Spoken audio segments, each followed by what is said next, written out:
গীতাৰ অধ্যায় 18 শ্লোক নম্বৰ 62 ভগৱানে স্বয়ং কৈ আছে যে অৰ্জুন সেই পৰমেশ্বৰৰ শৰণলৈ যোৱা যাৰ কৃপাত পৰম শান্তি আৰু শাশ্বত স্থান অৰ্থাৎ সতলোক প্ৰাপ্ত হ'ব।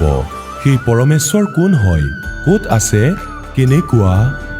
জানিবৰ কাৰণে নিশ্চয় শুনক জগতগুৰু তত্ত্বদৰ্শী সন্ত ৰামপাল দেৱ মহাৰাজৰ অমৃত বচন, সৰ্বপবিত্ৰ ধৰ্ম পবিত্ৰ শাস্ত্ৰৰ আধাৰত। এতিয়া শিষ্য আৰু উপাসকৰ মাজত অলপ ডিফাৰেঞ্চ কৰে পৰমাত্মাই। যিসকল আশ্ৰমত থাকে তেওঁলোকক সাধাৰণ মানুহে এনেকৈ কয় যে তেওঁলোক আপোনাৰ শিষ্য, কিন্তু শিষ্যটো সকলোৱে হয়। तो यहाँ कहते थे चेला अथवा उपासक होई, गुरु सम्मुख ले झूठ संजोई, निश्चय परक नरक पड़े से सोई, वेद पुराण भाखत सब कोई। सम्मुख गुरु की आज्ञा धारे और पीछे से सकल निवारे। মুখেৰে কয় হয় হয়, কিন্তু বাহিৰত গৈ ক'ব নাই নাই, এনেকুৱা সম্ভৱ নহয়, আৰু তাতে সকলো খেলি মেলি হ'ব। सम्मुख गुरु की आज्ञा धारे और पीछे ते सकल निवारे, सो से घोर नरक में पड़ही, रुद्र राज पीवे नहीं तरही। मुख पर वचन करे परमाना, घर पर जाके करे विज्ञाना। মুখেৰে সকলোৱে হা ক'ব, গুৰুৰ সন্মুখত সকলো কথা মানি ল'ব, কিন্তু ঘৰলৈ গৈ এশবাৰ বিবেচনা কৰিব। গুৰুৰ আদেশত এনেকুৱা বিচাৰ বিবেচনা, তেন্তে গুৰু কেনেকুৱা আৰু ভগত কেনেকুৱা? जा जावे ता निंदा करही, सो शिष क्रोध अग्नि में जरही, ऐसे शिष को ठाहर नाही, गुरु विमुख लोचत मन माही। वेद पुराण कहे सब साखी, साखी शब्द सबे यों बाकी, मानुष जन्म पाए कर खोवे, सतगुरु विमुखा युग युग रोवे। ओए होए। এতিয়া যিজন গুৰুৰ পৰা বিমুখ হৈ যায়, গুৰুদ্ৰোহী হৈ পৰে, নিন্দা কৰে, কাৰণ গুৰুৰ পৰা বিমুখ দুই প্ৰকাৰে হয়। এটা হ'ল কোনোবাই বেয়া আচৰণ কৰিবলৈ ধৰে, মদ বিৰি এইবোৰ খাবলৈ ধৰে, 2-4 বছৰ ভালদৰে থাকে, আৰু এনেই কাৰোবাৰ ৰুচি নোহোৱাৰ বাবে নামখণ্ডন হৈ তেওঁ গুৰুদ্ৰোহী নহয়। যিজন নাহে তেওঁ নিজে কৰ্ম নষ্ট কৰি আছে, আৰু যিজনে নাম লৈ এৰি আহে আৰু কেৱল এৰিয়ে নাযায়, নিন্দা কৰে যে গুৰুদেৱ এনেকুৱা এনেকুৱা, মই জানো গুৰুৱে এনেধৰণৰ কাম কৰে, তেওঁ লোভী, গতিকে সেই প্ৰকৃতিৰ ব্যক্তি গুৰুদ্ৰোহী। গতিকে এনে ব্যক্তিৰ ওচৰত আপুনি ভুলতো যাব নালাগে। এতিয়া এয়া নহয় যে আপোনালোকৰ কিছুমানৰ এনে সমস্যাও আছে, যেনেকৈ এটা ঘৰত এজন গুৰুদ্ৰোহী হৈ পৰে আৰু আনজনে নাম লৈ আছে, গতিকে তাততো একেলগে থাকিবই লাগিব, কিন্তু তেওঁৰ চিন্তাধাৰা সমৰ্থন কৰাটো উচিত নহয়। যদি তেওঁ তেনেধৰণৰ সমালোচনাই কৰে, আপুনি উঠি যোৱাই ভাল, অকলে গৈ বহি থাকিব। সেইবোৰ কথা শুনিও নাই শুনা কোৱা হয়, गुरुद्रोही की पेड़ पे जय पग आवे वीर। গৰীব দাসদেৱে কৈছে, गरीब गुरुद्रोही की पेड़ पे जय पग आवे वीर, 84 निश्चय पड़े सतगुरु कहे कबीर। पेड़ पर पेड़ आना, पेड़ पे पग टेकना। অৰ্থাৎ যিটো পথেৰে গুৰুদ্ৰোহী কৰি আছে আৰু আপুনিও তাৰ পিছে পিছে তেওঁৰ পদাংক অনুসৰণ কৰি আছে, অৰ্থাৎ তেওঁৰ পিছে পিছে গৈ আছে, এয়া হ'ল তাৰ এটা উদাহৰণ। কিন্তু ইয়াৰ যি এই কথাৰ যোগেদি মালিকে যি উপমাত্মকভাৱে কৈছে যে যদি কোনো গুৰুদ্ৰোহীয়ে বেয়া মন্তব্য কৰিছে, তেন্তে আপুনি তেওঁৰ পদাংক অনুসৰণ নকৰিব আৰু তেওঁৰ কথাত সন্মতি নজনাব, অৰ্থাৎ ইয়েছ নকৰিব। যদি এনেকুৱাই কৰে তেন্তে কোৱা হয় আপুনিও নৰকলৈ যাব। এয়া পৰমাত্মা কবিৰদেৱে কৈছে। সিহঁতে অনৰ্থক কথা কয়, শুনিব নালাগে, এই বিষয়ে কথা নাপাতিবা, বেলেগ কিবা কথা আছে যদি কোৱা, বেলেগ কথা থাকিলে কোৱা, নহ'লে নিজৰ কাম কৰা। গতিকে সেইবোৰ আপুনি শুনিও নাই শুনা। गुरुद्रोही की पेड़ पे जय पग आवे वीर, 84 निश्चय पड़े सतगुरु कहे कबीर। अब परमात्मा क्या कहते हैं, जान बूझ साची तजे और करे झूठते ने, जाकी संगत हे प्रभु स्वप्न में भी ना दे। গুৰুদ্ৰোহী কোন হয়? যিজন আগতে শিষ্য আছিল আৰু ইমান জ্ঞান শুনি নিজ অহংকাৰ বশত অথবা কোনো বেয়া আচৰণৰ কাৰণে যদি কোনো দূৰ হৈ যায়, कहते हैं जान बूझ साची तजे और करे झूठते নেই, বেয়া অভ্যাসত লিপ্ত হৈ গৈ ঘৰতে ভক্তি কৰি ল'ম, আমি এই মন্ত্ৰই জপ কৰিম, এয়া ঘৰত কৰা কাম নেকি? কোৱা হৈছে তেনে ব্যক্তিৰ সৈতে কেতিয়াও সপোনতো যাতে সাক্ষাৎ নহয় ভগৱান। পৰমাত্মা গুৰুৰ প্ৰতি অনুভূতি কেনেকুৱা হ'ব লাগে?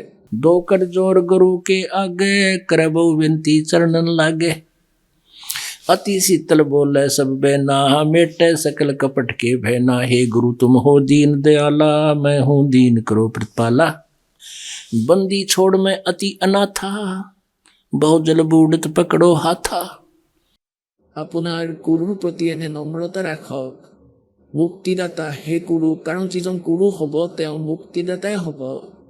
বাকীবোৰ ভুৱা গুৰু, সেইবোৰ গুৰু ভুৱা আৰু তেওঁলোক কেতিয়াও মুক্তিদাতা হ'ব নোৱাৰে। গতিকে যিজন প্ৰকৃত গুৰু তেওঁ মুক্তিদাতা হ'ব। अमर करूँ सतलोक पठाऊं ताते बंदी छोड़ कहाऊं অমৰ কৰোঁ আৰু কালৰ বন্ধনৰ পৰা মুক্ত কৰি সৎলোকলৈ লৈ যাওঁ, সেয়েহে মোক মুক্তিদাতা বুলি কৈছে কবি পৰমেশ্বৰে কৈছে। গতিকে কোৱা হৈছে গুৰুদেৱক কওঁ, এই প্ৰকাৰে কওক।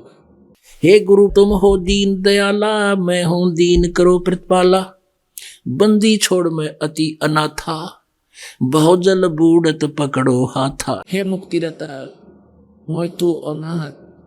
এতিয়া পুণ্যাত্মাসকল আমি গম পাই গ'লো যে যিসকলক আমি আপোন বুলি ভাবোঁ, ভায়ে কওক ধনীয়ে কওক, নিজৰ ৰক্ষক বুলি ভাবোঁ, অথবা কোনো ৰজাৰ সমৰ্থন লৈ তেওঁৰ সমৰ্থন পাই আমি নিজক নিৰাপদ অনুভৱ কৰোঁ, এয়া আমাৰ ভুল ধাৰণা। এজন আমাৰ আত্মীয় আছিল আৰু তেওঁ সঞ্জয় গান্ধীৰ বিশেষ বন্ধুৰ দৰে হৈ পৰিছিল, ঘনিষ্ঠ বন্ধু। আৰু সঞ্জয় গান্ধী ইন্দিৰা গান্ধীৰ পুতেক আছিল, যি প্ৰধানমন্ত্ৰী আছিল। অৰ্থাৎ ছেকেণ্ড প্ৰধানমন্ত্ৰীও তেওঁই আছিলে, ফাৰ্ষ্ট আৰু ছেকেণ্ড তেওঁৰে আধিপত্য চলিছিল। তাক তেওঁক নিজৰ বন্ধু বুলি মানি সি বহু মানুহৰ সৈতে বহুত দুষ্টালি কৰিছিল আৰু তেওঁলোকে একো কৰিব পৰা নাছিলে, কাৰণ তাৰ লগত আৰক্ষী আছিল। তেওঁলোকক বহুত নিৰ্যাতন কৰিছিল। এদিনাখন এয়াৰ ক্ৰাছত সঞ্জয় গান্ধীৰ মৃত্যু হৈ গ'ল। এনেকৈ কৈ আছিল আমাৰ সেই আত্মীয়জন অহংকাৰী হৈ পৰিছিল, ছমাহলৈকে ঘৰতে শৌচ কৰিছিল, বাহিৰত নোলালে। সি ভয় খাই গ'ল যে সিহঁতে মাৰিব কাটিব, বাহিৰত ওলালে মাৰিব। গতিকে এওঁলোকৰ সহায় কি ল'বা? গতিকে কি কৈছে যে এওঁলোকক নাথ নামানিবা, আমি তেওঁলোককে নাথ মানি লৈছোঁ, এতিয়া সেই নাথজনে আৰু নাই। কোৱা হৈছে बंदी छोड़ मैं अति अनाथा মুক্তিদাতা মই অনাথ, মোৰ কোনো সংগী নাই, সংৰক্ষক নাই, প্ৰভু মই অনাথ, মোৰ কোনো স্বামী নাই আপোনাৰ বাহিৰে।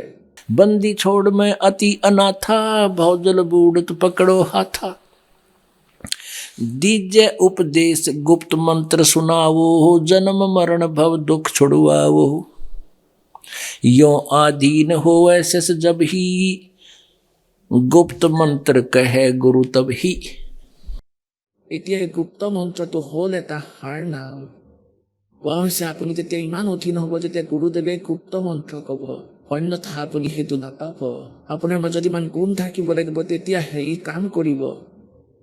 ऐसी प्रीत गुरु से शेष जब दीक्षा मांगे मन कर्म वचन धरे धन आगे यो आधीन होए शेष जब भी ही शेष पर कृपा करे गुरु तब ही ऐसी प्रीत देखे गुरु जब ही गुप्त मंत्र कहे गुरु तब ही गुरु बिन वेद पढ़े जो प्राणी समझे न सार रवे अज्ञानी सतगुरु मिले तो अगम बतावे है जम की आँच ताही नहीं आवे এতিয়া সৎগুৰুক পালে তেওঁ অগম অৰ্থাৎ সৎলোকৰ তথ্য দিব।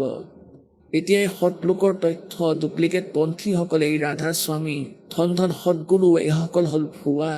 এওঁলোকেও সৎলোকৰ দায়িত্ব লৈ ৰাখিছে, কিন্তু ইহঁতে কশৰ বিষয়ে ভালদৰে নাজানে, না আদি নামৰ বিষয়ে, না সৎ নামৰ বিষয়ে।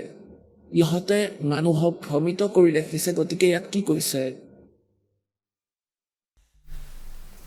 सतगुरु मिले तो अगम बतावे है जम की आँच ताही नहीं आवे गुरु से ही सदा हित जानो क्यों भूले तुम चतुर सियानो गुरु सीढ़ी चढ़ ऊपर जाई सुख सागर में रहे समाई गुरु विमुख सोए दुख पावे जन्म जन्म सोए डैकावे गुरु से वह सो चतुर सियाना गुरु पट तर कोई और न आना।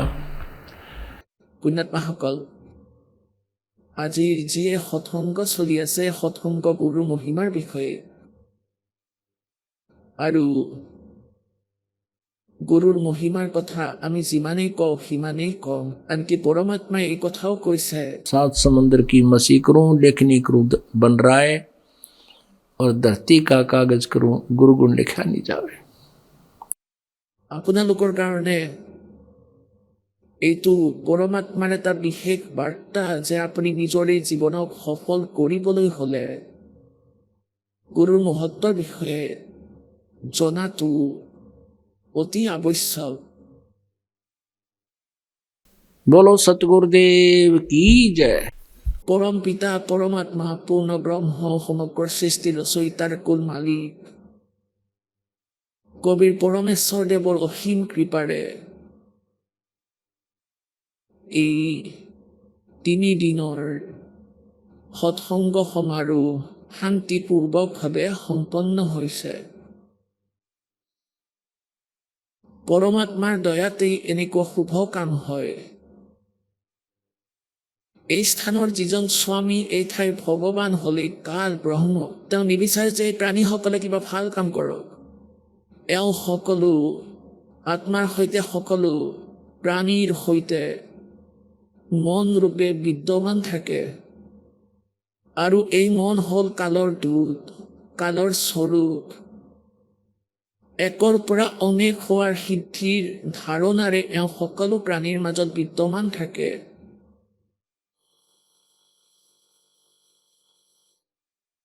আৰু এই মনে,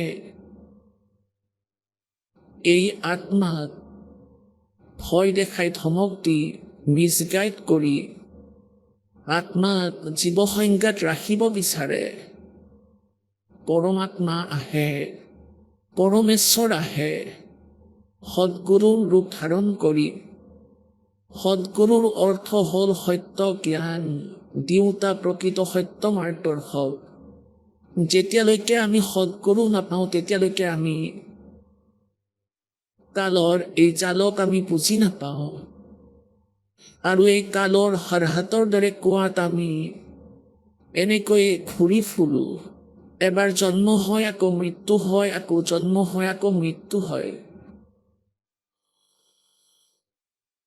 পৰমাত্মাই কৈছে, ये अरहट का कुआ लोई,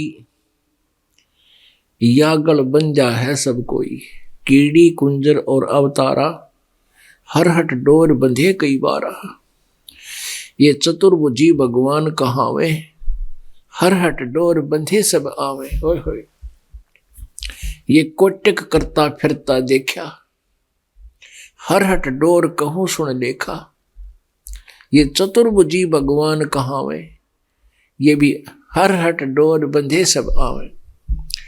পুণ্যাত্মাসকল, পৰমাত্মাৰ সৈতে পৰিচিত হোৱাৰ পাছত যেতিয়ালৈকে এই দাসে এই নিজৰ সৎগ্ৰন্থসমূহক যেনেকৈ পবিত্ৰ গীতা, পবিত্ৰ 4 বেদ, পবিত্ৰ পুৰাণ, মহাভাৰত আদিক বুজি পোৱা নাছিল, তাৰ আগতে আমি পৰমাত্মাৰ এইবোৰ বাণী শুনিছিলোঁ আৰু পঢ়িছিলোঁ। আমি এইবোৰ পঢ়িছিলোঁ कि ये चतुर्भुजी भगवान कहावे, এই ব্ৰহ্মা বিষ্ণু মহেশ্বৰৰ দৰে তেওঁলোকে এই জন্ম মৃত্যু চক্ৰত হৰহাতক কোৱাত অন্তৰ্গত। তেওঁলোকে এই চক্ৰৰ পৰা বাহিৰ হ'ব নোৱাৰে, তেওঁলোকৰ জন্ম মৃত্যু হয়। কিন্তু এই কথা আমাৰ বিশ্বাস হোৱা নাছিল, কিন্তু কোনো অবিশ্বাস নাছিল যে ঈশ্বৰে কোৱা কথাবোৰ ভুল হ'ব বুলি।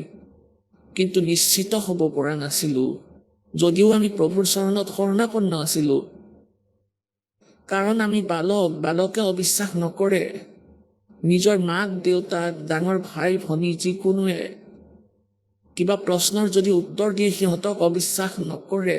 কিন্তু সি ভালকৈ বুজিও নাপায়, কাৰণ তাৰ বুদ্ধি আৰু চিন্তাধাৰা দুৰ্বল, বহুত কম, সৰু হয়। আৰু যেতিয়া এই সৎগ্ৰন্থসমূহ দেখিলোঁ, পৰমাত্মাৰ এইবোৰ বাণী আমি পঢ়িছিলোঁ। कबीर वेद मेरा भेद है, मैं ना वेदन के माही, और जोन वेद से मैं मिलूं वो वेद जानते नहीं। চাৰিওখন বেদে মোৰেই গুণগান কৰে, মোৰেই বিৱৰণ দি আছে। কিন্তু যিখন বেদৰ জৰিয়তে সেই জ্ঞানৰ পৰা সেই সূক্ষ্ম বেদৰ পৰা মোৰ প্ৰাপ্তি হ'ব, সেয়া মোক লাভ কৰাৰ বিধি এই চাৰিওখন বেদত নাই। যজুৰ্বেদ অধ্যায় নম্বৰ 40 শ্লোক নম্বৰ 10 পৰা 13লৈকে বেদৰ জ্ঞানদাতা ব্ৰহ্মই স্বয়ং কৈ আছে যে যথাৰ্থ জ্ঞান, কোনোবাইতো পৰমাত্মাক জন্ম লওঁতা বুলি কয়, সাকাৰ হয়, কোনোবাই কয় তেওঁ জন্মগ্ৰহণ নকৰে। এই জ্ঞান তত্ত্বদৰ্শী সন্তই বিস্তাৰিতভাৱে ক'ব, তেওঁৰ পৰা শুনা। এইদৰে পবিত্ৰ গীতাৰ অধ্যায় নম্বৰ 4 শ্লোক নম্বৰ 36 কৈছে যে সেই তত্ত্ব জ্ঞান পূৰ্ণ পৰমাত্মাৰ বিষয়ে যিবোৰ তথ্য আছে, সেয়া তত্ত্বদৰ্শী সন্তই ক'ব, তেওঁৰ পৰা শুনা, তেওঁক সোধা। ইয়াৰ পৰা প্ৰমাণিত যে বেদ জ্ঞান আৰু গীতা জ্ঞান কমপ্লিট নহয়। গতিকে এইদৰে সদ্গুৰু অবিহনে যেতিয়ালৈকে আমি সদ্গুৰু নাপাওঁ, তেতিয়ালৈকে আমাৰ জীৱন আধৰুৱা আৰু ব্যৰ্থ। তেন্তে আমি এই ব্ৰহ্মা বিষ্ণু মহেশ্বৰক অজৰ অমৰ বুলি ভাবিছিলোঁ যে এওঁলোকৰ কোনো পিতৃ মাতৃ নাই, তেওঁলোক সৰ্বেশ্বৰ আৰু জন্ম মৃত্যু কেতিয়াও নহয়। এতিয়া এওঁলোকৰ সদগ্ৰন্থ আমি পঢ়িলোঁ, ইয়াৰ পৰা গম পালোঁ, তেওঁলোকৰে ইতিহাস দেখি আমি গম পালোঁ যে এওঁলোক নাশবান। গতিকে পুণ্যাত্মাসকল, ইয়াত এইটো কনচেপ্ট ক্লিয়াৰ কৰা অতি প্ৰয়োজনীয় হৈ পৰিছে, কাৰণ এইবোৰ চিডিত ভৰোৱা হৈ আছে, ইয়াৰ কেছেট বনোৱা হৈছে, এইবোৰ পৰমাত্মাৰ সন্তানৰ ওচৰলৈ গৈ আছে। আৰু আমাৰ যিসকল সেৱক আছে, তেওঁলোকে সিহঁতৰ ভাই ভনী আত্মীয় স্বজন আৰু বন্ধু বান্ধৱীক এই চিডি দেখুৱায়। গতিকে তেওঁলোকে দেখা মাত্ৰেই যাতে পলাই নাযায়, সেয়ে লাহে লাহে কনচেপ্ট লগে লগে ক্লিয়াৰ কৰিবলগীয়া হৈছে, ইয়াৰ প্ৰমাণ দিয়া হৈছে। এইটো চাওক, শ্ৰীমদ দেৱী ভাগৱত সচিত্ৰ মতা টাইপ, কেৱল হিন্দী, গীতা প্ৰেছ গোৰখপুৰৰ পৰা প্ৰকাশিত। ইয়াৰ সম্পাদক কোন?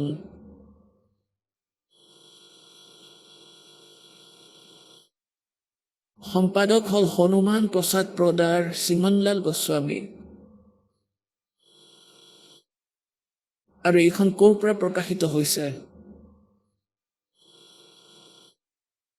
প্ৰকাশক এবং মুদ্ৰক হ'ল গীতা প্ৰেছ গোৰখপুৰ, গোবিন্দ ভৱন কাৰ্যালয়, কলকাতাৰ সংস্থান। ফোন নম্বৰ ইমান। ইয়াৰ 123 পৃষ্ঠাত,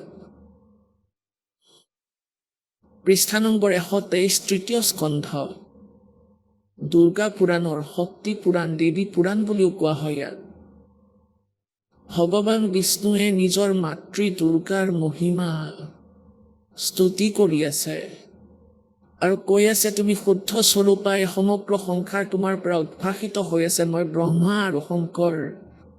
বিষ্ণুৱে কৈ আছে, আমি সকলো তোমাৰ কৃপাৰেই বিদ্যমান, আমাৰ আবিৰ্ভাৱ মানে জন্ম আৰু তিৰোভাৱ মানে মৃত্যু হয়। আমাৰ আবিৰ্ভাৱ মানে জন্ম আৰু মৃত্যু হয় কেৱল তুমি, নিত্য জগত জননী প্ৰকৃতি আৰু সনাতনী দেৱী।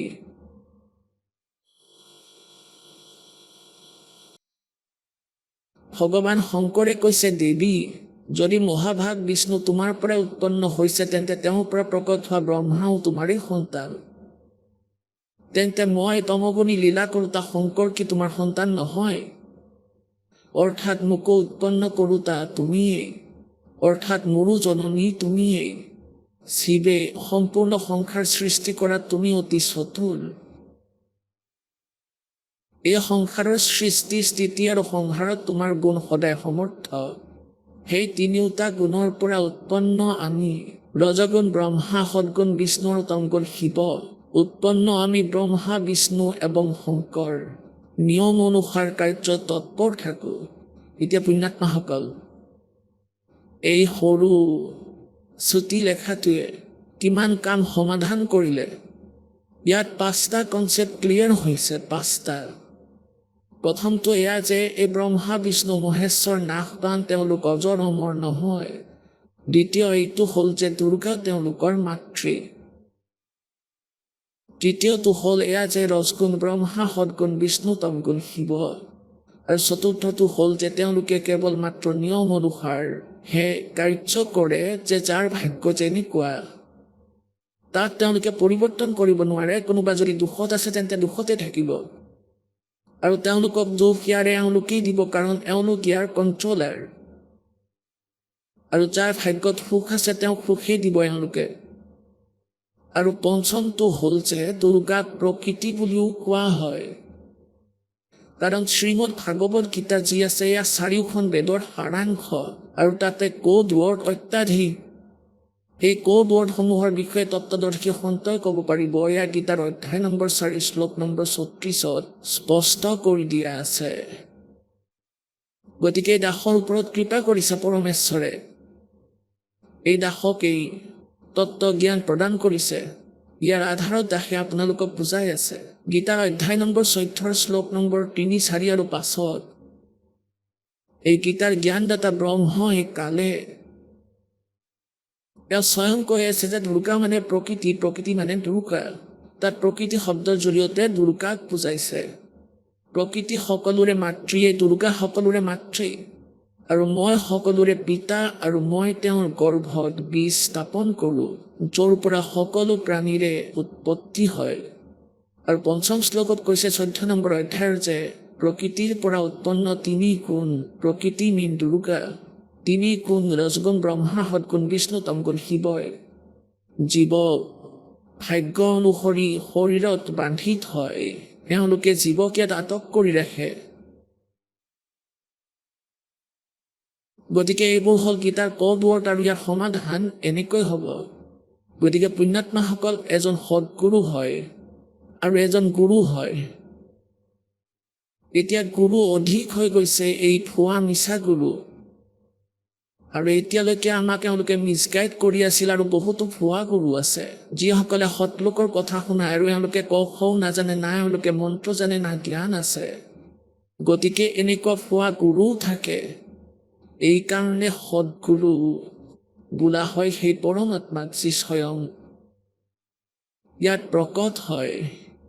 আৰু এজন সদগুৰু অৰ্থাৎ গুৰুৰ যদি এনেকুৱা ভুৱা গুৰু নাথাকিলে হয়, তেতিয়া সদগুৰু শব্দৰ আৱশ্যকতা নাথাকিলে হয়।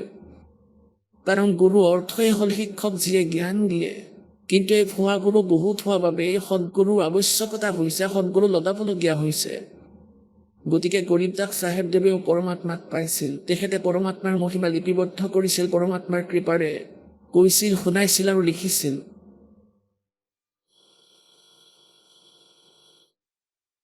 গতিকে পুণ্যাত্মাসকল, এতিয়া এই 3 দিনৰ যি সমাৰোহ,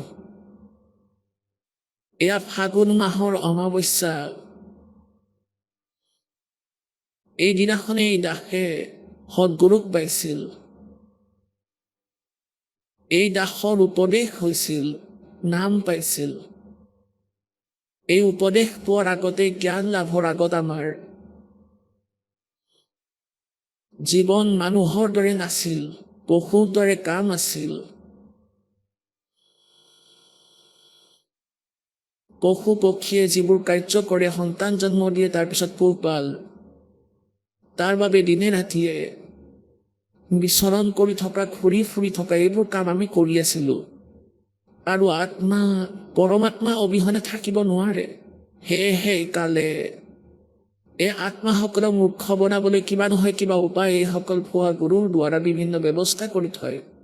এওঁলোকে ক'ৰবাত মন্দিৰ নিৰ্মাণ কৰে, ক'ৰবাত মছজিদ, ক'ৰবাত গুৰুদ্বাৰ, ক'ৰবাত চাৰ্চ, বা ক'ৰবাত কাৰোবাৰ কবৰ বা কাৰোবাৰ সমাধি নিৰ্মাণ কৰে। কোনোবাই কিবা জ্ঞান দিয়ে, কোনোবাই কিবা নাম কয়, কোনোবাই কিবা প্ৰকাৰে এই আত্মাসকলক মূৰ্খ বনাই ৰাখিছে। আৰু এই আত্মাৰ ভগৱানৰ প্ৰতি এক বৃহৎ আশা আছে, আকাংক্ষা আছে। এওঁ জানে যে পৰমাত্মা অবিহনে কেতিয়াও সুখ নহ'ব। আমি যিমানে ধনী হৈ নাযাওঁ কিয়, যিমানে উচ্চ পদ লাভ নকৰোঁ কিয়, এওঁলোক সন্তুষ্ট নহয়। সেয়ে আত্মাই বিচৰণ কৰি আছে, আৰু এই কালে পোৱা দূতৰ মাধ্যমেৰে আত্মাক ভ্ৰমিত কৰি ৰাখিছে। পৰমাত্মা কবীৰদেৱে কৈছে, তেওঁ নিজৰ মহিমা নিজেই কয়। पीछे लग गया जाऊं था मैं लोक वेद के साथ, रस्ते में सतगुरु मिले हे दीपक दे दिया हाथ। পৰমাত্মা কবিৰদেৱে আমাক বুজাবলৈ নিজৰ ওপৰতে এক্সাম্পল কোট কৰে যে আপোনালোকে যেনেকৈ দাস আগতে হনুমান দেৱৰ উপাসক আছিলোঁ, মংগলবাৰে ব্ৰত ৰাখিছিলোঁ, হনুমান চালিচা পাঠ কৰিছিলোঁ, আকৌ নিত্য গীতা পাঠ কৰিছিলোঁ, জয় কৃষ্ণ হৰে ৰাম ৰাধে শ্যাম সীতাৰাম ৰাধে ৰাধে শ্যাম মিলাদে আটাইবোৰ মন্ত্ৰ আওৰাইছিলোঁ, নিত এইবোৰৰ পাঠ কৰিছিলোঁ, ভগৱান বিষ্ণুক বহুত ভক্তি কৰিছিলোঁ, তেওঁৰ উপাসনা কৰিছিলোঁ আৰু বিষ্ণুক ইছ ৰূপত মানিছিলোঁ। আৰু ব্ৰহ্মা বিষ্ণু মহেশ্বৰক অজৰ অমৰ মানিছিলোঁ। এওঁলোকৰ কোনো পিতা মাতা নাই, এওঁলোক সৰ্বেশ্বৰ মহেশ্বৰ মৃত্যুঞ্জয় কালজয়ী। সেয়া লোক বেদ আছিল। পৰমাত্মাক নিৰাকাৰ বুলি কৈছিল, সেয়া লোক বেদ আছিল। পাছত সদগুৰুক পালোঁ, প্ৰকৃত গুৰু সত্য জ্ঞান দিওঁতা যথাৰ্থ মাৰ্গদৰ্শকক আমি পালোঁ। তেখেতে এন্ধাৰতে তত্ত্ব জ্ঞানৰূপী বন্তি দিলে। অজ্ঞান এন্ধাৰত বিচৰণ কৰি আছিলোঁ, উজুতি খাই আছিলোঁ, জোপোহাত আবদ্ধ হৈ পৰি আছিলোঁ।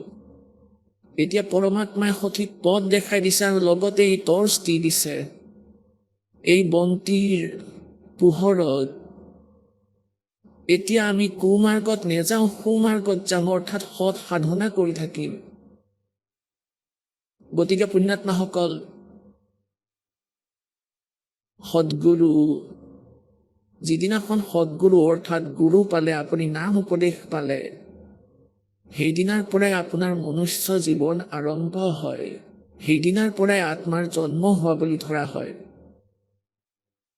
তাৰ পৰা এই দেহৰ সৎ ব্যৱহাৰ আৰম্ভ হয়। जा दिन सतगुरु भेंटिए सो दिन लेखे जान, और बाकी समय गंवा दिया बिना गुरु के नाम। গতিকে পুণ্যাত্মাসকল, আপোনালোকে পৰমাত্মাৰ বাণী শুনিছে। सतगुरु के उपदेश का लाया एक विचारे, जय सतगुरु मिलते नहीं जाते नरक द्वारे। नरक द्वार में दूत सब फिर करते खेचा ताने, उनसे कबू ना छूटता फिरता चारों खानी। चार खानी में भरमता कबू न लगता पारे, सो फेरा सब मिट गया मारे सतगुरु के उपकारे। পুণ্যাত্মাসকল, আপোনালোকৰ নাজানো কোন জন্ম জন্মান্তৰৰ কোনো পুণ্যৰ ফলত আজি আকস্মিকভাৱে আপোনালোকে পৰমাত্মাৰ কৃপা বুলি ধৰি লওক, তেওঁৰ বিশেষ দয়া ইচ্ছা থাকে, তেওঁৱে সকলো নিৰ্ধাৰণ কৰে। আপোনালোকে মানৱ জীৱন লাভ কৰিছে আৰু এই মধ্য প্ৰজন্মত মনুষ্য জীৱন পাইছে। কলি যুগৰ মধ্যম পৰ্যায়, প্ৰথম পৰ্যায়ত পৰমাত্মা স্বয়ং আহিছিলে আৰু এই মধ্য প্ৰজন্মত এই দাসক পঠিয়ালে। সেই উদ্দেশ্যৰে 600 বছৰ আগতে প্ৰভু আহিছিল, আমাক জ্ঞান প্ৰদান কৰিছিলে, সেই পৰম পিতা আমাৰ মালিক আহিছিল। কিন্তু আমি তেওঁৰ লগত এয়া বেয়া আচৰণ কৰিছিলোঁ। আজি যদি তেওঁৰ লীলা দাসে পঢ়ে তেন্তে চকুত চকুলো আহি যায়। আমাৰ মানসিকতা ইমানেই বেয়া আছিল, আমি ভগৱানক শিলগুটিৰে আঘাত কৰিছিলোঁ, তেওঁক নদীত ডুবাবলৈ চেষ্টা কৰিছিলোঁ, নাজানো কিমান অত্যাচাৰ কৰিছিলোঁ, কিন্তু তেওঁ পৰমাত্মা আছিল, সেয়ে কোনো ক্ষতি হোৱা নাছিল। কিন্তু আমি অন্ধভাৱে একো বুজা নাছিলোঁ। এতিয়া পৰমাত্মাই নিজে নাহি তেওঁ দাসক পঠিয়াইছে। তেওঁৰ শক্তিয়েহে কাম কৰিব, এই দাসৰ তাত একো নাই। কিন্তু এই দাসৰ শক্তি ক'ৰ পৰা আহে? এটা থাৰ্মল প্লাণ্ট থাকে, তাৰপিছত সৰু সৰু পাৱাৰ হাউচ থাকে। সেই পাৱাৰ হাউচৰ পৰাই আপুনি সংযোগ ল'ব লাগিব, তেতিয়াহে আপুনি লাভান্বিত হ'ব। যদিও সেই সৰু পাৱাৰ হাউচটোত সেই বিজুলী থাৰ্মল প্লাণ্টৰ পৰাই আহি আছে, আপোনাৰ বিদ্যুৎ যোগান তাৰ পৰাই হ'ব, যিটো আপোনাৰ নিকটতম পাৱাৰ হাউচ আছে। গতিকে এই দাস এজন পাৱাৰ হাউচ, সেই পৰমাত্মাৰূপী থাৰ্মল প্লান্টৰ পৰা অহা পাৱাৰ ইয়াতে আছে। শক্তি তেওঁৰে, সেই দাতাৰ। কিন্তু আজি আপোনাৰ এই কাম সফল হ'ব। এতিয়া এই জন্মত আপুনি মুক্তি লাভ কৰিব পাৰিব।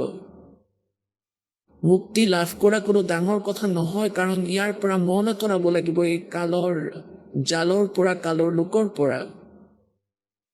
মন আঁতৰাবলৈকে আপোনাক এই জ্ঞান দিয়া হৈছে। আকৌ এই যি ভক্তি, আপোনাৰ ৰোজগাৰ, ইয়ে আপোনাক এই স্থানৰ পৰা ওলাই যোৱাত বহুত সহায় কৰিব আৰু সৎলোকলৈ লৈ যোৱাত। সেয়েহে আপোনালোকে এই জ্ঞান আৰু এই সৎসংগ আৰু এই ভক্তি প্ৰপাৰলি কৰিয়ে থাকিব লাগিব শেষ শ্বাসলৈকে। গতিকে পুণ্যাত্মাসকল, নাজানো আপোনালোকৰ কোন জন্ম জন্মান্তৰৰ এই শুভ কৰ্মৰ ফল জমা হৈ আছে আৰু ইয়াৰ ফলত আপুনি এই জ্ঞান শুনিবলৈ পাই আছে। ধন্য আপোনাৰ মাতা পিতা যাৰ পৰা জন্ম হৈছে। আপোনালোকৰ দৰে পুণ্যাত্মা এই পৃথিৱীত নাই, কিন্তু ইয়াত ৰৈ থাকিব লাগিব শেষ শ্বাসলৈকে। राम नाम रटते रहो, राम नाम रटते रहो, जब तक घट में प्राणी, कदे तो दीन दयाल के भनक पड़ेगी कान। এতিয়া ৰাম নাম কোনটো? এই ৰাম নাম যিটো দাসে দিয়ে, সৎ নাম, দুটা আখৰৰ যিটো নাম আছে। राम नाम जप कर थर होई, থিৰ মানে স্থায়ী, সৎ লোকত অমৰ হৈ যাবা। ৰাম নাম জপ কৰ থৰ হৈ, ওহম সোহম মন্ত্ৰ দৈ, এয়া ৰামৰ নাম। ৰাম ৰাম জপ কৰিব নালাগে, আমি সেই মন্ত্ৰ সৎ নাম জপ কৰিব লাগিব। এতিয়া আপুনি শুনিছে। जय सतगुरु मिलते नहीं, जाते नरक दुआरे, नरक द्वार में दूत सबे, करते खेचा ताने, उनसे कभू न छूटते, फिर फिरते चारों खाने। कोटि जन्म तन भरमत होगे, कुछ ना हाथ लगा रे, कुकुर सुकुर खरबया बोरे, कौआ हंस बुगारे। कोटि जन्म तू राजा की, न्या मिटी न मन की आशा, भिक्षुक हो के दर दर घूम लिया, मिला न निर्गुण रासा। আপোনালোকক এটা উদাহৰণ দিছো। আৰু কোৱা হয় বুদ্ধিমানক, কোৱা হয় যে বুদ্ধিমানৰ বাবে সংকেতেই যথেষ্ট হয়। এটা অলপ 2 মিনিটৰ আপোনালোকক উদাহৰণ দিওঁ। আপোনালোকৰ কলিজা লৰি যাব, এই কালৰ জগতৰ পৰা মন আঁতৰি যাব। সেই সাধনাবোৰক আপুনি ত্যাগ কৰিব। চাওক, এইখন এখন জৈন ধৰ্মৰ পুথি, জৈন ধৰ্মাৱলম্বীসকলেই লিখিছে, ইয়াক দাসে লিখা নাই।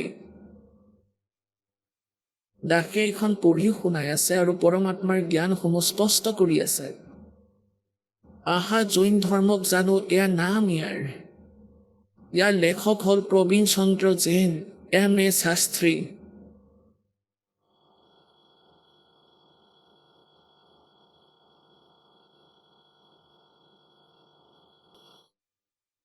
আহা জৈন ধৰ্মক জানো এইখন পুথি, লেখক হ'ল প্ৰবীণ চন্দ্ৰ জৈন, M.A. শাস্ত্ৰী, জম্বুদ্বীপ, হস্তিনাপুৰ।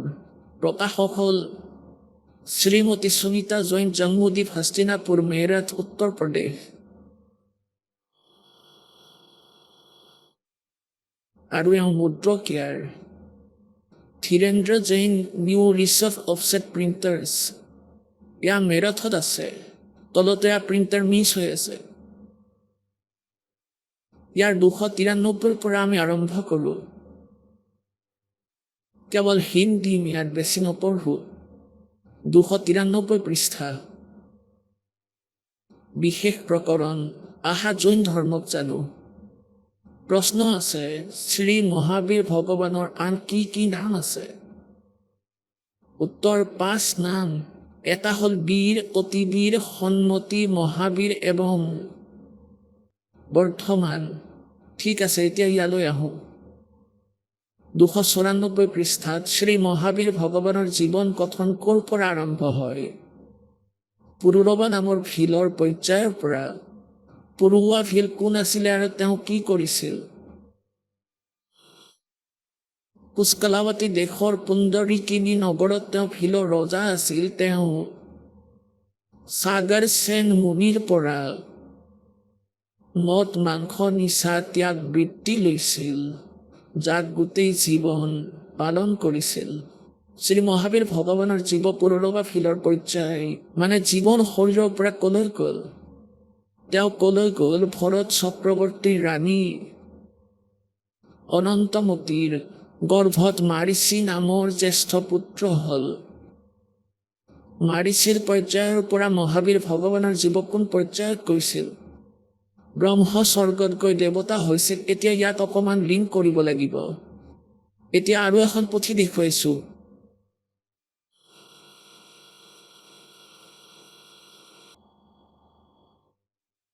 আপোনালোকক আৰু এখন পুথি দেখুৱাম, জৈন সংস্কৃতি কোষ।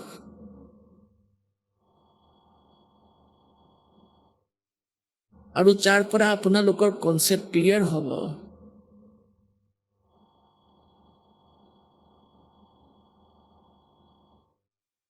যে এই যি মাৰিচী আছিল তেওঁ ঋষভ দেৱৰ নাতি আছিল। এয়া চাওক, জৈন সংস্কৃতি কোষ প্ৰথম ভাগ, জৈন ইতিহাস সংস্কৃতি কলা পুৰাতত্ত্ব এবং চাওক বেয়া চিত্ৰ এয়া চাওক, জৈন সংস্কৃতি কোষ, জৈন ইতিহাস সংস্কৃতি কলা এবং পুৰাতত্ত্ব প্ৰথম খণ্ড। লেখক হ'ল প্ৰফেচাৰ ভাগচন্দ্ৰ জৈন ভাস্কৰ। আৰু এয়া ছপা ক'ৰ পৰা হৈছে? জৈন সংস্কৃতি কোষ, জৈন ইতিহাস সংস্কৃতি কলা এবং পুৰাতত্ত্ব প্ৰথম খণ্ড। লেখক প্ৰফেচাৰ ভাগচন্দ্ৰ জৈন। প্ৰকাশক প্ৰেম শংকৰ দ্বিবেদী। মানৱ নিৰ্দেশক কলা এবং ধৰ্ম Shodh Sansthan B3333A1 new circuit colony BSU Varanasi. Phone number ইমান। এয়া ভাগচন্দ্ৰ জৈন ভাস্কৰ মানৱ নিৰ্দেশক সন্মতি প্ৰাচ্য শোধ সংস্থান নিউ এক্সটেনশন এৰিয়া 13 তুকাৰাম চাল সদৰ নাগপুৰ। এইখন ইয়াৰ পৰা ছপা হৈছে। ইয়াৰ প্ৰকাশন এয়া, প্ৰাপ্তিস্থান এয়া এওঁলোকৰ। এতিয়া এইখন সম্পূৰ্ণ চাওক। এয়া পূজ্য স্বৰ্গীয় পূজ্য পিতা শ্ৰী গৌৰেলাল দেৱ জৈন এবং মাতৃশ্ৰী পূজ্য তুলসা দেৱী জৈনৰ পুণ্য স্মৃতিৰ সাদৰ সমৰ্পিত। এইখন 1000 টকাত আমাক দিছিলে 3খন, 1000ত 3খন। আৰু ইয়াৰ মুঠ 608 পৃষ্ঠা আছে আৰু সেই দুখনত ইয়াতকৈ কম আছে। গতিকে ইয়াৰে এখন 1000 টকাৰ 3000ত 3খন দিছিল তেওঁলোকে আমাক। আৰু ইয়াত কি আছে এয়া আপোনালোকে চাওক। ইয়াৰ পৃষ্ঠা 175। ইয়াৰ 175 পৃষ্ঠাত ইয়াত লিখা আছে যে ঋষভৰ পুত্ৰ অৰ্থাৎ নাতি, ঋষভৰ নাতিয়েক মাৰিচী ভৰতৰ পুত্ৰ। পুৰাণত বৈদিক ধৰ্মৰ প্ৰৱৰ্তক মনা হৈছে। এয়া বৈদিক ধৰ্মৰ যিয়ে দায়িত্ব লৈ আছে এই বিষয়ে এইটো ক্লিয়াৰ কৰি আছো যে ঋষভ দেৱৰ নাতি মাৰিচী, যি এতিয়া আগলৈ দেখুৱাম তেওঁৰ কেনেকুৱা দুৰ্দশা হৈ গৈছিল মাৰিচীৰ।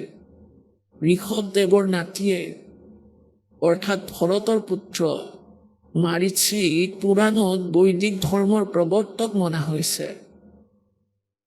আৰু সেই মাৰিচীয়ে এই জৈন পৰম্পৰাত আগলৈ গৈ মহাবীৰ বৰ্ধমান হৈছে। মাৰিচীয়ে জৈন ধৰ্মত মহাবীৰ ভগৱান বৰ্ধমান হৈছে আগলৈ গৈ। এয়া চাওক, এয়া জৈন ধৰ্মৰ বিকাশ ইতিহাস পৃষ্ঠা নম্বৰ 177। জৈন ধৰ্মৰ বিকাশ ইতিহাস। তীৰ্থকৰ ঋষভদেৱৰ জীৱন ঘটনা। তীৰ্থকৰ ঋষভদেৱ অন্তিম কুলকৰ নাভিৰাজৰ পুত্ৰ আছিল। তেওঁৰ মাতৃৰ নাম মৰুদেৱী আছিল।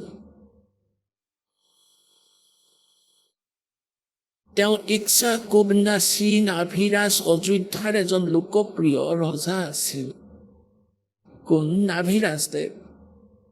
ডেকা হোৱাৰ পাছত নাভিৰাজে ঋষভদেৱৰ বিয়া সুনন্দা আৰু সুমংগলাৰ সৈতে কৰাইছিল। সুনন্দাই তেজস্বী পুত্ৰ বাহুবলী আৰু পুত্ৰী সুন্দৰীক জন্ম দিছিল আৰু সুমংগলাই ভৰত সহিত ৯৯জন পুত্ৰ আৰু ব্ৰাহ্মী নামৰ পুত্ৰীক জন্ম দিছিল। এতিয়া সুমংগলাৰ পৰা ৯৯জন পুত্ৰ আৰু এজনী কন্যা অৰ্থাৎ ১০০জন সন্তান আছিল। আৰু সুনন্দাৰ পৰা এজন বাহুবলী নামৰ পুত্ৰ এজনী সুন্দৰী নামৰ কন্যা হৈছিল। সময় অহাত ঋষভদেৱে ভৰতক অযোধ্যাৰ নিজৰ পুত্ৰ ভৰতক অযোধ্যাৰ বাহুবলীক তক্ষশিলাৰ আৰু বাকী যুৱৰাজসকলক তেওঁলোকৰ যোগ্যতা অনুসৰি ৰাজ্য গতাই দি সংসাৰ ত্যাগ কৰিছিল আৰু দীক্ষা লৈ সাধনাত বিলীন হৈ গৈছিল। সাধনা কালত পাণিপাত্ৰী ঋষভদেৱ এবছৰলৈকে নিৰাহাৰে আছিল, একো খোৱা নাছিল। সম্পূৰ্ণ এবছৰলৈকে একো নাই খোৱা। পাছত বাহুবলীৰ পুত্ৰ শ্ৰেয়াংশ কুমাৰে ইক্ষুৰস টি অৰ্থাৎ কুঁহিয়াৰৰ ৰস পান কৰাই তেওঁৰ এই নিৰাহাৰ বৃত্তি ভংগ কৰিছিল। একে লেঠাৰিয়ে ১০০০ বছৰ তপস্যা কৰোঁতা মুনি ঋষভদেৱে শেষত কেৱল জ্ঞান লাভ কৰিছিল, কেৱল জ্ঞান, আৰু ধৰ্ম প্ৰচাৰ আৰম্ভ কৰিছিল। ধৰ্ম প্ৰচাৰ কৰা মানে গুৰু হৈ গৈছিল, দীক্ষা দিবলৈ আৰম্ভ কৰিছিল, শিষ্য বনাবলৈ আৰম্ভ কৰিছিল আৰু প্ৰথম ধৰ্ম প্ৰদান, প্ৰথম শিষ্য ভৰতৰ পুত্ৰ মাৰিচিক বনাইছিল, মাৰিচিক দিছিল। প্ৰথম দীক্ষা মাৰিচিক দিছিল, যিজন পাছলৈ ২৪তম তীৰ্থকৰ মহাবীৰ হৈছিল। এতিয়া পুণ্যাত্মাসকল আপোনালোক বুদ্ধিয়ক, গতিকে ইয়াতকৈ বেছিকৈ কৰাৰ আৱশ্যকতা নাই, ইমানেই যথেষ্ট বুদ্ধিমানৰ বাবে। প্ৰথমে বৈদিক ধৰ্মাৱলম্বী লোকৰ অন্ত পৰিব ইয়াত। এই মাৰিচিয়েই ঋষভদেৱৰ পৰা নাম লৈ ঋষভদেৱে ১০০০ বছৰলৈকে হঠযোগ কৰিছিল, যিটো কৰাৰ কথা কোনো শাস্ত্ৰতে কোৱা হোৱা নাই। গীতাৰ অধ্যায় নম্বৰ ১৭ শ্লোক নম্বৰ ৫ আৰু ৬ এই হঠযোগৰ বিষয়ে কি কোৱা হৈছে চাওক। এয়া হ'ল শ্ৰীমদ ভাগৱত গীতা আৰু অধ্যায় নম্বৰ ১৭ আৰু শ্লোক নম্বৰ এয়া ৫ চাওক। এতিয়া ৫ ইয়াতে আছে। যিজন মানুহে শাস্ত্ৰবিধিৰ বাহিৰে কেৱল মনৰ মতে কল্পিত ঘোৰ তপস্যা কৰে, এই তপস্যা ১০০০ বছৰলৈকে কৰিছিল ঋষভদেৱে। তপস্যা কৰাৰ কথা কোনো গ্ৰন্থতেই নাই। এয়া মন কল্পিত আছিলে, মনৰ মতে কৰা কাম আছিল তেওঁৰ। ঘোৰ তপস্যা কৰে, দম্ভ আৰু অহংকাৰযুক্ত এবং কামনা, আসক্তি আৰু বল অভিমানেৰেও যুক্ত। এতিয়া ষষ্ঠ মন্ত্ৰ। হৰি ৰূপেৰে স্থিত ভূত সম্প্ৰদায়ক আৰু অন্তঃকৰণত স্থিত মোক পৰমাত্মাকো ক্ৰছ কৰিবলৈ যোৱা অৰ্থাৎ অসুবিধা কৰা, দুখী কৰে, মোকো আমনি কৰে, সেই অজ্ঞানীবোৰক আসুৰিক স্বভাৱক বুলি গণ্য কৰা। সপ্তমটোত এতিয়া ৫ আৰু ৬ এই বাকীবোৰত ইয়াৰ বিষয়ে অধিক তথ্য দিয়া হৈছে। সিহঁত এনেকুৱাই হয়, সিহঁতৰ প্ৰকৃতি স্বভাৱ এনেকুৱাই।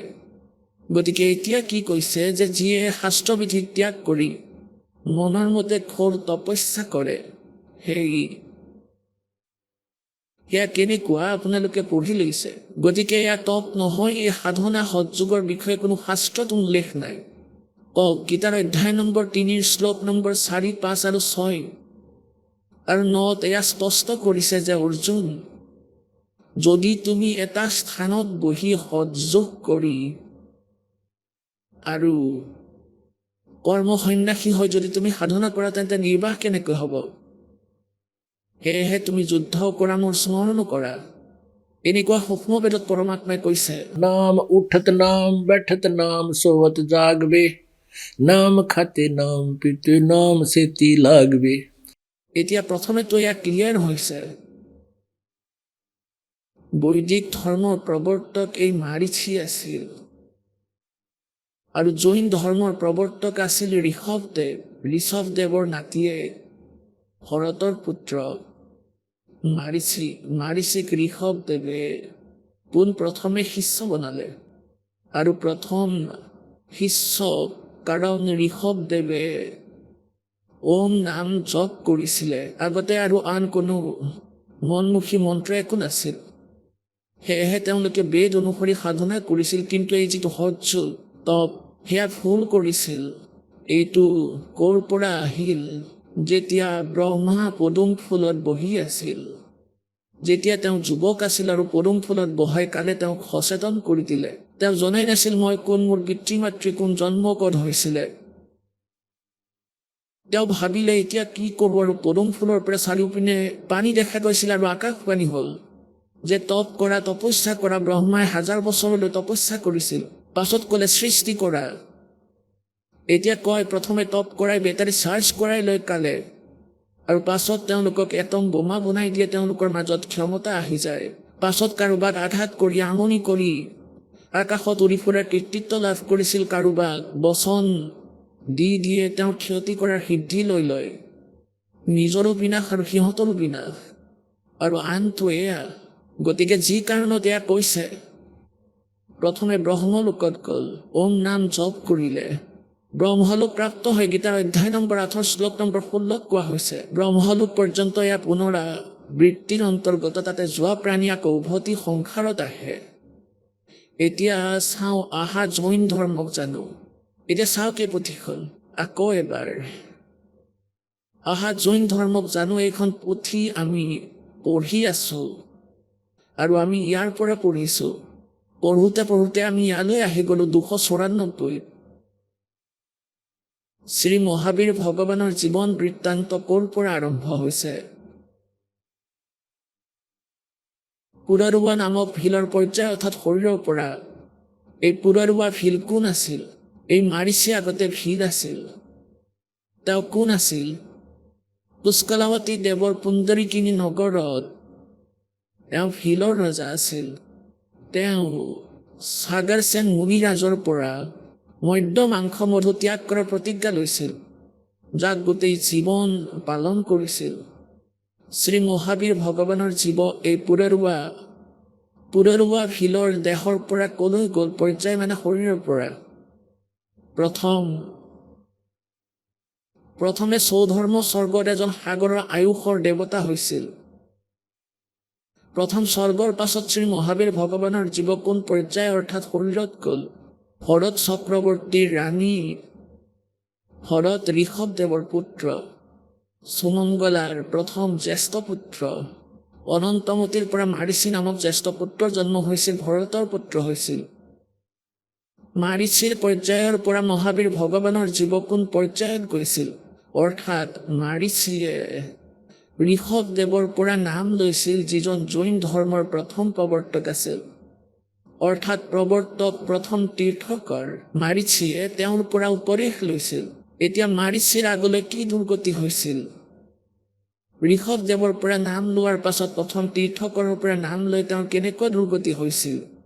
ব্ৰহ্ম স্বৰ্গত গৈ দেৱতা হৈছিল, ব্ৰহ্মলোকত গুচি গৈছিল।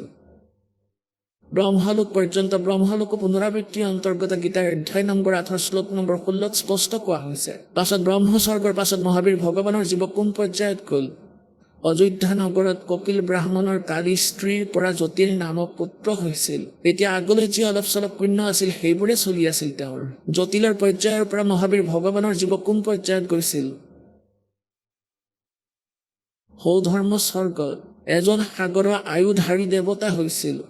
আকৌ তাৰ পিছত কলৈ গ'ল? এই ভৰত ক্ষেত্ৰত ফুটিকা নামক গাঁৱত অগ্নিভূত ব্ৰাহ্মণৰ গৌতম স্ত্ৰীৰ পৰা অগ্নিশেহ নামক পুত্ৰ হৈছিল, পাছত স্বৰ্গত গৈছিল।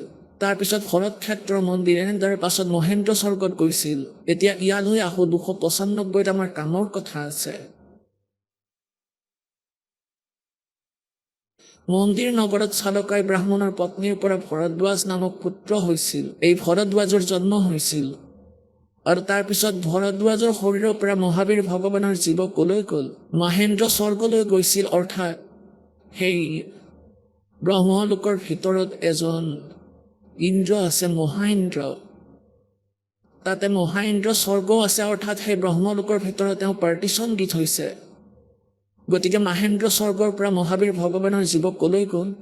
ইটাৰ নিগদত এজন সাগৰৰ আয়ু থকা নিগদীয়া জীৱ হৈছিল, জীৱ। আৰু নিগদৰ পৰা ওলাই শ্ৰী মহাবীৰ ভগৱানৰ জীৱ কলৈ গ'ল? বহুত অৱতাৰ ধাৰণ কৰিছিল, যিবোৰ এনেধৰণৰ। এতিয়া আগলৈ চাওক তেওঁ ক'ত ক'ত গ'ল। এই মহাবীৰ জৈন অৰ্থাৎ মাৰিচিৰ জীৱ 1008 গছৰ ভৱত, 80,000 চিপৰ ভৱত, 20,000 নিম গছৰ ভৱত, 90,000 কেলি বৃক্ষৰ ভৱত, 3,000 বাৰ চন্দন বৃক্ষৰ ভৱত, 5 কোটি বাৰ কণেৰ বৃক্ষৰ দেহত, 60,000 বাৰ বেশ্যাৰ দেহ, 5 কোটি বাৰ চিকাৰীৰ ভাৱ, 5 কোটি বাৰ চিকাৰী। এয়া কালে বহুত বেছি পাপ কৰালে, ইমান জীৱ হিংসা কৰি পাপৰ মালগাড়ী কৰি ভৰাই পেলালে। 20 কোটি বাৰ হাতী, 60 কোটি বাৰ গাধ। গাধৰ শৰীৰ বৰ আচৰিত কথা। হে ভগৱান, 30 কোটি বাৰ কুকুৰৰ দেহ। এতিয়া কুকুৰ আৰু গাধ এবাৰ হোৱাই বহুত সত্য বুলি মানিব পুণ্যাত্মাসকল। এতিয়া কি চেলেকিলে স্বৰ্গত গৈ মহাস্বৰ্গতে দেৱতাসকলে আহি যিহেতু গাধ হ'ল, এতিয়া কোৱা হৈছে 60 কোটি বাৰ গাধ। কি আচৰিত কথা।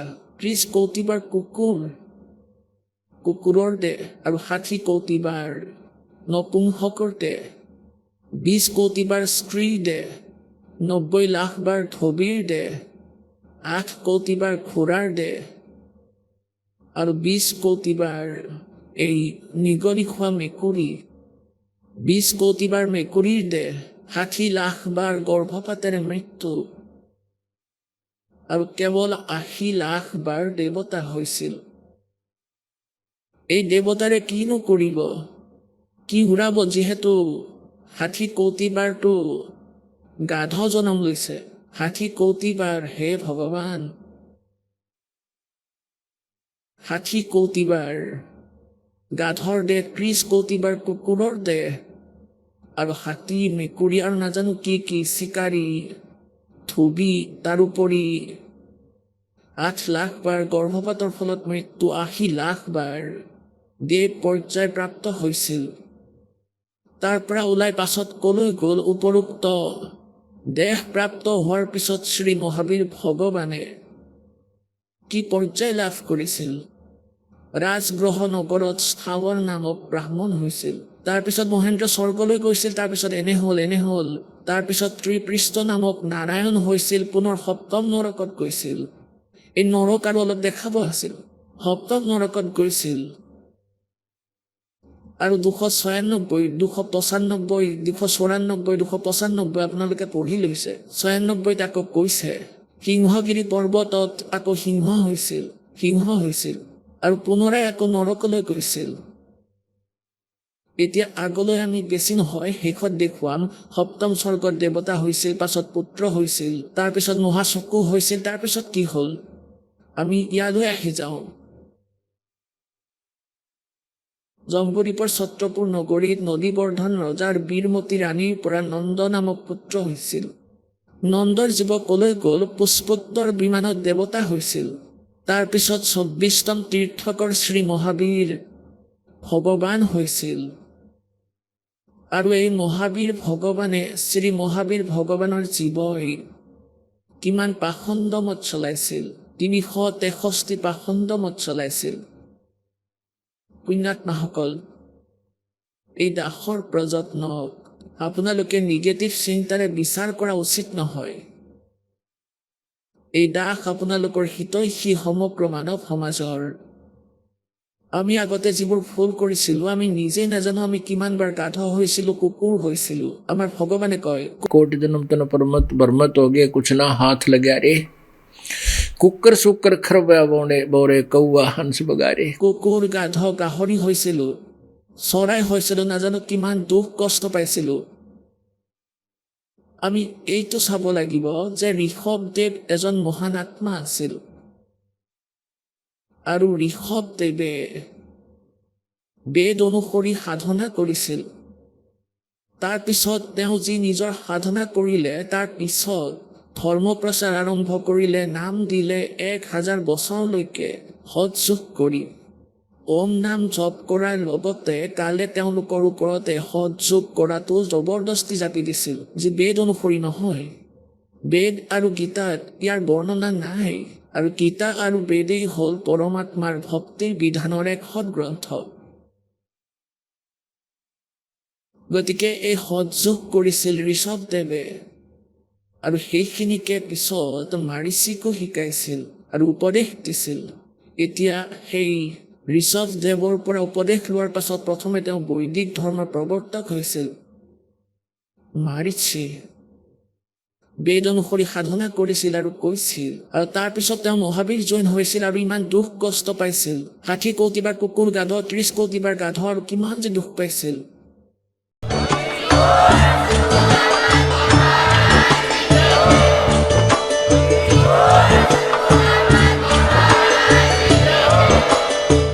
আপুনি শুনি আছিলে জগতগুৰু তত্ত্বদৰ্শী সন্ত ৰামপালদেৱ মহাৰাজৰ মংগল প্ৰবচন। অধিক জানিবৰ বাবে ভিজিট কৰক আমাৰ ৱেবছাইট www.jagatgururampalji.org। সন্ত ৰামপালদেৱ মহাৰাজৰ শুভ আশীৰ্বাদত সমগ্ৰ বিশ্বতে 500তকৈও অধিক নাম দীক্ষা কেন্দ্ৰ আছে, য'ত সন্ত ৰামপালদেৱ মহাৰাজৰ দ্বাৰা বিনামূলীয়া নাম দীক্ষা দি থকা হৈছে। আপোনাৰ নিকটৱৰ্তী নাম দীক্ষা কেন্দ্ৰৰ ঠিকনা জানিবলৈ সম্পৰ্ক কৰক 8222880541।